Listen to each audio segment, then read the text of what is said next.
किसी भी ट्रांसफार्मर की एफिशिएंसी मैक्सिमम कब होती है? तो मैक्स एफिशिएंसी होती क्या है? एफिशिएंसी तो सबसे पहले हमारी होती है output upon input. Output output होती है हमारी in transformer V I cos phi होती है, और इनपुट आउटपुट प्लस लॉसेस होती है, जिसमें कि आउटपुट तो हमें पता चल गया कि वी आई कॉस फाई हो गया। और लॉसेस लॉसेस जो है हमारी दो तरह की होती है, कांस्टेंट लॉस होती है, एक वेरिएबल होती है। कांस्टेंट में हमारी लॉस आयरन लॉस हो गई, और वेरिएबल में हमारी कॉपर लॉस है, जैसे आई स्क्वायर आर लॉस। तो efficiency in terms of a formula हम लोग इस टाइप से लिख सकते हैं कि B two I two cos phi upon B two I two cos phi plus P I हमारे यहाँ पे है आयरन लॉसेस, और I two square into R है हमारी कॉपर लॉसेस यानी वेरिएबल लॉसेस। तो जैसे मैक्सिमम इफिशिएंसी के लिए डिनोमिनेटर टर्म को जीरो की तरफ अप्रोच करना होगा।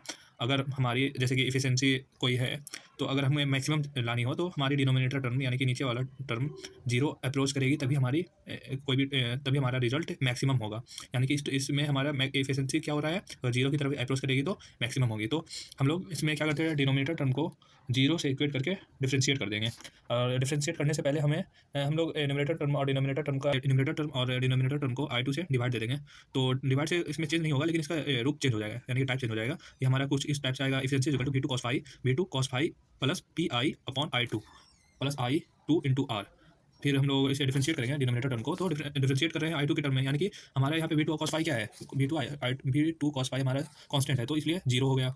और अगर और फिर P I upon I two है, तो ये टर्म हमारी इसमें है, इसका पावर इन्वर्स है, मतलब पावर इन्वर्स यानी कि माइनस वन है। तो इसे जब हम लोग आई टू के टर्म में डिफरेंशिएट करेंगे तो ये हमारे यहाँ कुछ इस टाइप से आएगा, minus P I upon I square. और जब आई टू आर का डिफरेंशिएशन होगा तो आई टू आर का डिफरेंशिएशन वन हो जाएगा, यानी कि आई टू पे तो वन पावर है, तो इसलिए वन आ गया। तो कुछ इस टाइप से आएगा हमारा रिजल्ट है, P I upon I two square plus R. तो आई टू स्क्वायर को राइट हैंड साइड में इंटू कर देंगे, मल्टीप्लाई कर देंगे, तो हमारी P I equal to I square into R I.